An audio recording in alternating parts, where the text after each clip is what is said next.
জমিনের মধ্যে যতদিন মাজার থাকবে আল্লাহর নবীর দ্বীনও জিন্দা থাকবে। তারা ভুলে গেছে, পরে বুঝেছে। সেটা যখন বুঝেছে যে শুধু মাদ্রাসা, আমি যদি মাদ্রাসাতে নিরুৎসাহিত করি হবে না, কি করতে হবে?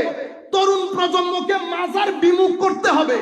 সেই কারণে আমাদের মতো কিছু টুপিওয়ালা দাড়িওয়ালা নিয়োগপ্রাপ্ত হয়েছে, সার্বক্ষণিক ফতোয়া দেয় মাজারে যাওয়া যাবে না, মাজার পূজারি। মাজার মনে রাখবেন, যেই ব্যক্তি মাজার পূজারি বলবে সেই ব্যক্তি আকীদাতান ওয়াহাবি। আকীদা, আমি কাউকে গালিগালাজ করার জন্য বলতেছি না। শনিবারকে শনিবার বললে কি আপনি রাগ করতে পারবেন?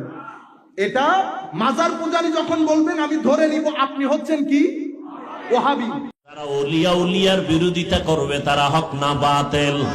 আল্লাহর কসম, একবার না দুইবার না তিনবার আমি কসম করে বলে গেলাম, ও দুনিয়ার মানুষ ভালো করে রেকর্ড করো, লিখে রাখো। আল্লাহর কসম একবার, আল্লাহর কসম দুইবার, আল্লাহর কসম তিনবার। ওয়াল্লাহি বিল্লাহি তাল্লাহি, এই জমিনের মধ্যে যারা বলে আমরা ওলি মানি না, আউলিয়া মানি না, আল্লাহর কসম করে বলে গেলাম এরা কোরআন মানে না, বুখারী শরীফও মানে না।